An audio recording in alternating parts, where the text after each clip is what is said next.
Hello everyone, welcome to CPK Social Science classes. So students, in this lecture we'll discuss our second topic, that is about liberals, radicals and conservatives. जैसे हमने previous वाले videos में discuss किया था कि French revolution के आने से कुछ आइडियाज़ जनरेट हुए थे। वो कौन से आइडियाज़ थे? लिबर्टी, इक्वलिटी और डेमोक्रेटिक राइट सबको मिलने चाहिए थे। ये आइडियाज़ जनरेट हुए थे। इन आइडियाज़ को लेकर जो डिफरेंट डिफरेंट सोसाइटी के लोग थे वो डिफरेंट डिफरेंट आइडियाज़ अपने लेके आए थे कि हम सोसाइटीज़ में ऐसे चेंज चाहते हैं। जैसे मैंने प्रीवियस वीडियो में आपको वो डिस्कस किया था कि लिबरल्स थे, उनके आइडियाज़ डिफरेंट थे, वो सोसाइटी में कम्प्लीटली चेंज चाहते थे। रेडिकल्स थे, वो चाहते थे कि सोसाइटी में जल्दी से चेंजेस हों, रेडिकली चेंजेस हों और रैपिड हों, तेज़ी से हों, तो वो रेडिकल्स के अलग आइडियाज़ थे। अब कंजर्वेटिव्स थे, वो कहते थे कि पहले तो वो मानते थे कि चेंजेस होने नहीं चाहिए थे, फिर धीरे धीरे वो माने कि होने चाहिए चेंजेस, पर that should be gradual, slow, धीरे धीरे होने चाहिए। तो अलग अलग सबके व्यूज़ थे सोसाइटी में, तो उन अलग अलग व्यूज़ के अकॉर्डिंग हमने अलग अलग कैटेगरीज में इसको डिवाइड कर दिया है कि इन कैटेगरीज के लोगों के क्या क्या व्यूज़ थे वो हम डिस्कस करेंगे कि लिबरल्स थे उनके क्या आइडियाज़ थे, रेडिकल्स हैं उनके क्या आइडियाज़ थे, या कंजर्वेटिव्स थे उनके क्या आइडियाज़ थे। तो इन सब के आइडियाज़ को हम डिस्कस करेंगे। तो स्टार्ट करते हैं अपना लेक्चर। अब पहला हमारा है लिबरल्स। लिबरल्स मतलब जो फोकस करते थे लिबर्टी पर, पूरी आज़ादी मिलनी चाहिए। तो they wanted to change in society, means वो चाहते थे कि सोसाइटी में चेंजेस आने चाहिए। अब वो सोसाइटी में चेंज के ऊपर एम्फोसाइज उन्होंने किया क्योंकि वो फ्रेंच रेवोल्यूशन से इतना ज़्यादा इंस्पायर हुए थे। फ्रेंच रेवोल्यूशन के कारण उनकी सोसाइटी में जो चेंजेस आए, वो चाहते थे कि हमारी सोसाइटी में भी ये चेंजेस आने चाहिए। अब वो चेंजेस क्या थे, डिस्कस करते हैं। Number 1, equality among religion and nation should tolerate all religion. Means equality होनी चाहिए सारे रिलीजन्स में, कि जो किसी भी रिलीजन को बड़ा या छोटा ऐसा नहीं माना, जितने भी रिलीजन है, जितने भी सेक्ट्स हैं, सबको इक्वालिटी मिलनी चाहिए। क्योंकि जो लिबरल्स हैं, लिबरल्स ये चाहते थे, वो खुले विचारों के लोग थे। जैसे if I say that that person belong to liberal family, liberal family मतलब उस वो ऊंच नीच में, जात पात में कोई डिफरेंस नहीं समझता था, उसको लगता था सब इक्वल है। तो लिबरल फैमिली से बिलोंग करने वाले लिबरल ख्यालात के होते हैं, खुले ख्यालात के होते हैं। वो कास्ट के भेदभाव को नहीं समझते। वो सोचते नहीं कि कोई भी कास्ट अपर है, कोई कास्ट लोअर है, तो वो इक्वल समझते थे सारे रिलीजन्स को। तो ये चाहते थे nation should tolerate all religion, कि नेशन भी सारे रिलीजन्स को इक्वली समझे, रिलीजन में सबको इक्वल राइट्स मिले, सबको इक्वली ट्रीट किया जाए। तो फर्स्ट पॉइंट क्या हमारा हो गया? इक्वालिटी अमंग रिलीजन, मतलब रिलीजन्स के बिहाव पर, रिलीजन के बेस पर कोई भी भेदभाव नहीं होना चाहिए, और नेशन जो है वो सारे रिलीजन को इक्वली ट्रीट करे, किसी को बड़ा या किसी को छोटा या किसी को ऊपर नीचे ट्रीट ना करे। सेकंड है हमारा, oppose the uncontrolled power of the dynastic ruler. अब डायनेस्टिक रूलर क्या होता है? आपने देखा होगा, डायनेस्टिक रूलर होता है पहले राजा, उसके पास सारी पावर आई, फिर राजा के बाद राजा के बेटे के पास पावर आई, फिर राजा का जो बेटा था उसके जो बेटे हुए उनके पास पावर आई। तो पावर क्या है? एक फैमिली में ही घूम रही है, एक फैमिली के लोगों के हैंड्स में कॉन्सेंट्रेटेड है, बाकी लोगों को कोई भी राइट नहीं मिल रहा कि उनके हाथ में पावर आए। तो लोग इस चीज़ पर, इस चीज़ के अगेंस्ट थे, इस चीज़ के अपोज थे कि जो राजा अपने तरीके से काम करता है, उसको जो गलत है सही है, वो अपने फेवर में, अपने प्रॉफिट के लिए सिर्फ वर्क करता है। तो उस अनकंट्रोल्ड पावर के वो क्या थे? अगेंस्ट में थे कि ऐसा नहीं होना चाहिए, हर पर्सन को राइट मिलना चाहिए अपने अकॉर्डिंग देश को चलाने का। तो सेकंड पॉइंट हमारा हो गया, oppose the uncontrolled power of dynastic ruler. Third हमारा, liberals believe that individuals right should be protected against government. अब अगर हम लिबरल्स की बात करें और इंडिविजुअल्स की बात करें, इंडिविजुअल मतलब आपको फंडामेंटल राइट्स मिले हैं, कहीं भी मूव करने हैं, कोई भी ऑक्यूपेशन ऑप्ट करने का, अपने व्यूज़ को एक्सप्रेस करने का, और that should be protected against government. अब गवर्नमेंट किसकी थी? डायनेस्टिक रूलर की थी। अब डायनेस्टिक रूलर चाहेगा कि लोगों को ये राइट्स मिले अपने व्यूज़ एक्सप्रेस करने का, अपनी सरकार बनाने का, और इक्वालिटी का, लिबर्टी का, उनको ये राइट मिले? नहीं चाहेगा। तो लोग क्या थे? गवर्नमेंट के अगेंस्ट थे, और वो चाहते थे कि हमें राइट्स मिले और हमारे राइट्स को क्या किया जाए? प्रोटेक्ट किया जाए। ठीक है स्टूडेंट्स, आप one by one her concept को डिटेल में मैं बता रही हूँ, ध्यान से सुनना, क्योंकि इनके ऊपर इजीली क्वेश्चन बनता है आपका। They argued for a representative elected parliamentary government. अब वो चाहते थे कि गवर्नमेंट जो पार्लियामेंट्री गवर्नमेंट होनी चाहिए, मतलब रिप्रेजेंटेटिव हम चूज़ करें। ये नहीं है मनार्की रूल चल रहा है, राजा उसका बेटा बनते जा रहे हैं, किसी के पास कोई राइट नहीं है कोई भी गवर्नमेंट को चूज़ करने का या सरकार को हाथ में लेने का। तो वो इसके फेवर में थे कि रिप्रेजेंटेटिव इलेक्टेड पार्लियामेंट्री गवर्नमेंट होनी चाहिए। जैसे हमने फ्रेंच रेवोल्यूशन में भी किया था कि पार्लियामेंट्री गवर्नमेंट पे उन्होंने एम्फोसाइज किया था। पर पार्लियामेंट्री गवर्नमेंट पर एम्फोसाइज तो करें, पार्लियामेंट्री गवर्नमेंट मतलब रिप्रेजेंटेटिव इलेक्ट करें। अगर हम डेमोक्रेटिक गवर्नमेंट की बात करें उसमें क्या होता है, हर पर्सन को इक्वल राइट मिलता है क्या करने का, वोट करने का। तो ये यहाँ पर रिप्रेजेंटेटिव और इलेक्टेड पार्लियामेंट्री गवर्नमेंट तो चाहते थे, पर ये डेमोक्रेट्स नहीं थे। अभी मैं आपको बताऊंगी डेमोक्रेट्स क्यों नहीं थे। ठीक है, they supported judiciary which must be well trained and independent. Means वो ऐसी जुडिशरी मतलब क्या होती है, जो लॉ को अगर नहीं होता, जैसे सुप्रीम कोर्ट है हमारे यहाँ पर, हाई कोर्ट है, कि किसी के राइट्स वायलेट होते हैं या कॉन्स्टिट्यूशन के फेवर में काम नहीं करता है या कोई चीज़ किसी चीज़ के अगेंस्ट में जा रही है, ये सरकार कुछ लोगों के अगेंस्ट में वर्क कर रही है, तो जुडिशरी उसमें एक इम्पॉर्टेंट रोल प्ले करता है। ठीक है, और तो वही चाहते थे कि जुडिशरी किसी के अंडर ना हो, मीन्स लॉ और ऑर्डर को मेंटेन करे, जिसकी गलती हो उसको सजा दे और जिसकी गलती ना हो उसे आज़ाद करे, उसको कोई भी सजा नहीं होनी चाहिए।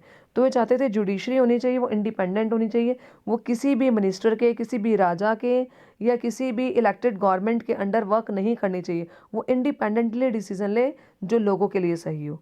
अब मैंने आपको डिस्कस किया दे वर नॉट डेमोक्रेट्स। अब वो डेमोक्रेट्स क्यों नहीं थे, क्योंकि डेमोक्रेटिक गवर्नमेंट क्या बोलती है, all people have equal right whether they are men और विमेन।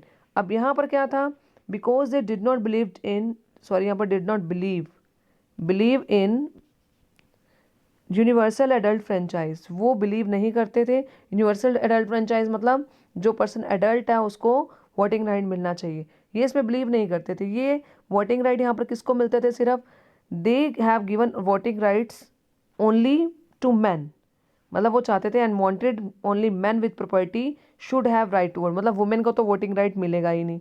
स्किन को वोटिंग राइट मिलेगा, सिर्फ मैन को मिलेगा जिनके पास प्रॉपर्टी होगी, उनको राइट मिलना चाहिए। ठीक है, बाकी किसी को वोटिंग राइट नहीं है, तो इसलिए हम इनको डेमोक्रेट्स नहीं कह सकते, क्योंकि डेमोक्रेट्स में सबको इक्वल राइट मिलता है। तो यहाँ पर क्या है स्टूडेंट्स, अब आप देखिए लिबरल्स के बारे में एक बारी शॉर्ट में समझते हैं। They wanted change in society, society में चेंज चाहते थे, रिलीजन इक्वालिटी, रिलीजियस इक्वालिटी चाहते थे, और डायनेस्टिक ज़रूरत इनकी अनकंट्रोल पावर के ये अगेंस्ट थे। ये इंडिविजुअल के राइट्स को प्रोटेक्ट करने में बिलीव करते थे। रिप्रेजेंटेटिव इलेक्टेड गवर्नमेंट चाहते थे, पर वोटिंग राइट किसको मिलना चाहिए, सिर्फ इसमें वोटिंग राइट मिलना चाहिए मैन विद प्रॉपर्टी, बाकी किसी को वोटिंग राइट नहीं मिलेगा। और जुडिशरी इनके लिए क्या होनी चाहिए, इंडिपेंडेंट होनी चाहिए। तो आई होप आपको ये क्लियर हो गया। अगर आपका क्वेश्चन आता है what are liberals, what are their ideologies या व्हाट आर देयर आइडियाज़, तो आई होप ये आपका 5 मार्क्स का 3 मार्क्स का क्वेश्चन आप इजीली अटैम्प्ट कर पाएंगे। अब देखते हैं हमारा दूसरा group, that is about radicals. अब रेडिकल्स जो थे, मैं आपको बता दूं, जो लिबरल्स थे वो थोड़े से हायर स्ट्रेटा के लोग थे, हायर सोसाइटी के लोग थे, और जो रेडिकल्स थे वो लोअर सोसाइटी के लोग थे, मतलब जिसमें पुअर पीपल आ जाते हैं मेनली। जैसे हमने फ्रेंच रेवोल्यूशन में किया था, जिन बच्चों ने फ्रेंच रेवोल्यूशन पढ़ा है ना, उन बच्चों को ये चैप्टर ईजिली समझ आ जाएगा। और अगर आपने नहीं पढ़ा तो आप मेरी जो सीपी का सोशल साइंस क्लासेस में मैंने बनाया हुआ है, उसमें आप प्ले लिस्ट में पूरा चैप्टर इजीली रीड आउट कर सकते हो, उसकी सारी वीडियोस देख सकते हैं, तो आपको ये चैप्टर इजीली समझ आ जाएगा। अब हमारा रेडिकल्स, रेडिकल्स मैंने बताया जैसे फ्रेंच रेवोल्यूशन में था फर्स्ट स्टेट, सेकंड स्टेट और थर्ड स्टेट। फर्स्ट स्टेट और सेकंड स्टेट के जो लोग थे वो रिच पीपल थे, और जो थर्ड स्टेट के लोग थे वो पुअर पीपल थे। इन द सेम वे जो लिबरल्स थे वो भी हायर सोसाइटी के लोग थे, और जो रेडिकल्स हैं वो लोअर। ठीक है, तो they wanted a government which must be based on majority. अब ये चाहते थे कि जो गवर्नमेंट बने वो किसके बेसिस पर बने, वो मेजोरिटी के बेसिस पे बने। और वो क्या चाहते थे कि गवर्नमेंट बने तो सही, पार्लियामेंट्री गवर्नमेंट तो बने, पर किनके पास वोटिंग, किनके पास वोटिंग राइट था वहाँ पर, सिर्फ मैन विद प्रॉपर्टी, जिनके पास प्रॉपर्टी थी सिर्फ वही मैन अपनी सरकार बनाएंगे, बाकी किसी के पास कोई राइट नहीं होगा वोट करने का और सरकार बनाने का। पर ये इससे रेडिकल वे था। रेडिकल मतलब आपको पता है जो फास्ट चेंजेस चाहते थे। ठीक है, अब वो चाहते थे कि मेजोरिटी के बेस पर गवर्नमेंट मिले, क्योंकि ये पुअर स्ट्रेटा के लोग थे, इनके लिए सब लोग इक्वल थे, तो ये चाहते थे सबको इक्वली ट्रीट किया जाए। ये सोशलिज्म पर बिलीव करते थे। सोशलिज्म मैंने बताया आपको, सोशलिज्म मीन्स, अभी पिछली वाली वीडियोस में हमने डिस्कस भी किया फर्स्ट वीडियो में, कि socialism means all the resources should be distributed equally among all the people, कि सारे रिसोर्सेज इक्वली सब लोगों में बटे होने चाहिए, किसी के पास ज़्यादा किसी के पास कम नहीं होना चाहिए, इस आइडियाज़ पे बिलीव करते थे। ठीक है, तो ये चाहते थे कि सरकार बने मेजॉरिटी के बेसिस पर, कि जिनको जो ज़्यादा जिसको ज़्यादा वोट मिलेंगे वही लीडर बनेगा। तो they supported women suffragette movement in, ये चाहते थे वुमेन को भी वोटिंग राइट्स मिलना चाहिए। They pose the privileges of great land owners and wealthy factory owners. अब ये जो किसके पोज थे, अब देखो कैपिटलिज्म में क्या किया, जो पर्सन रिच है वो और रिच बनता जाएगा।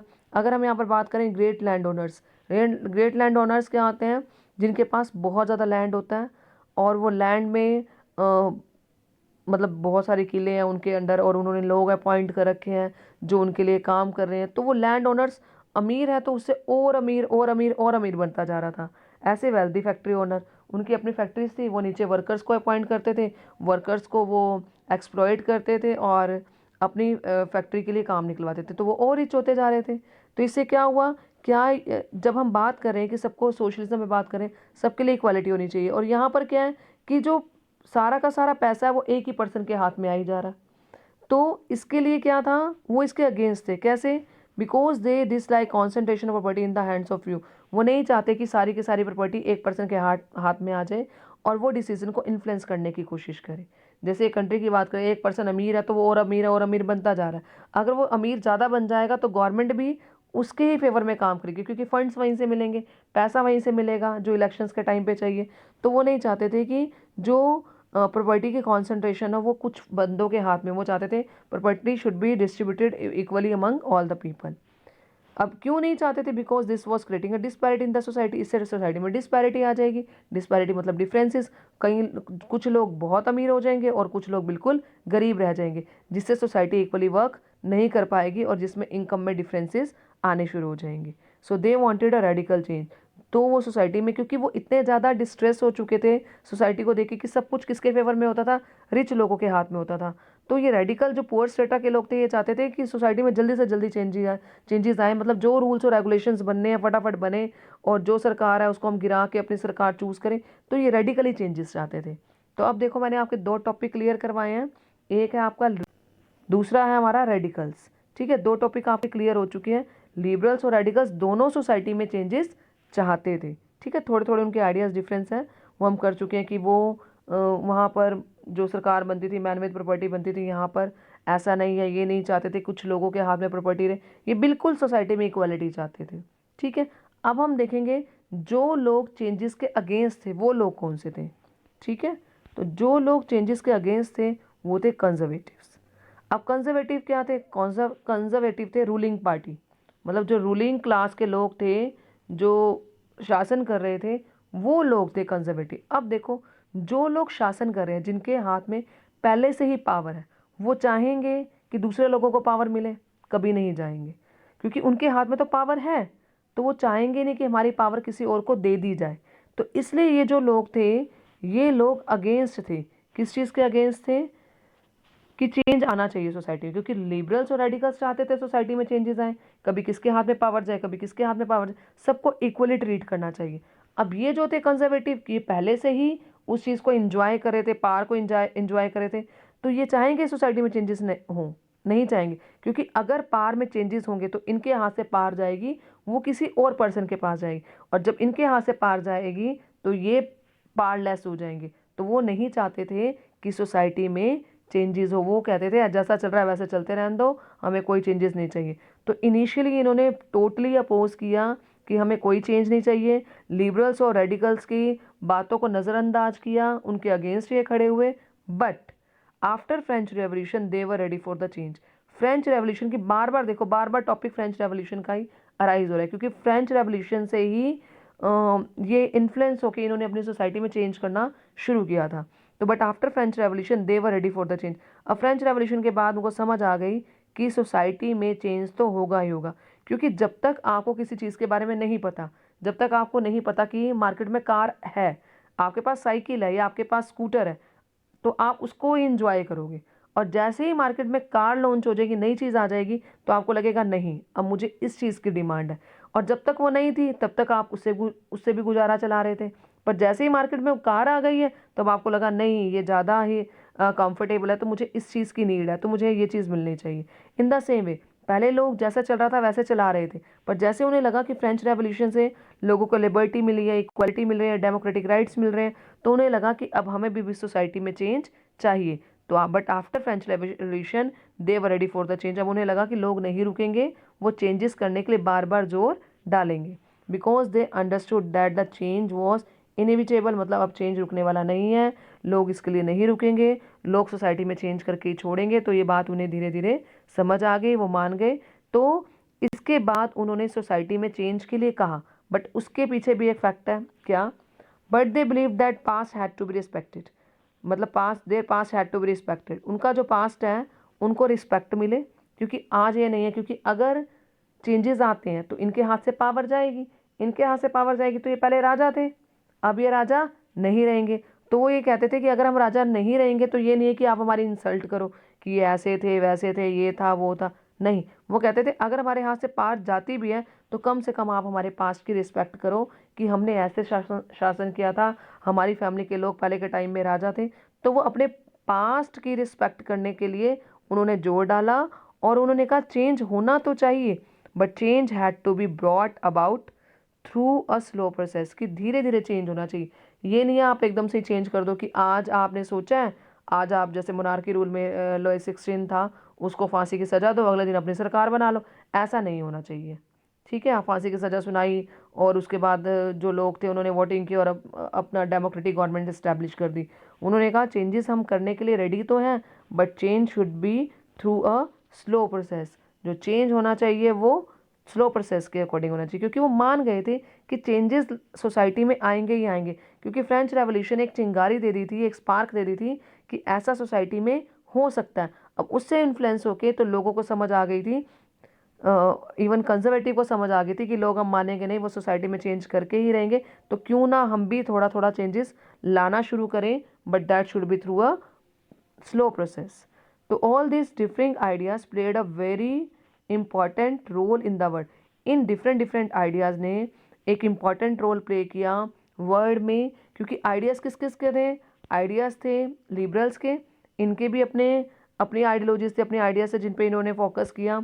उसके बाद है रेडिकल्स, जो रेडिकली चेंजेस चाहते थे, फास्ट चेंजेस चाहते थे। उसके बाद है कंजर्वेटिव, जो इनिशियली चेंजेस नहीं चाहते थे, बट उसके बाद उन्होंने सोचा कि चेंजेस तो होंगे ही होंगे, तो ये चेंजेस चाहते थे स्लो प्रोसेस के अकॉर्डिंग। कहते हैं कंजर्वेटिव फैमिली है, मतलब चेंज आसानी से एक्सेप्ट नहीं करते हैं जो लोग, तो वो कंजर्वेटिव थे।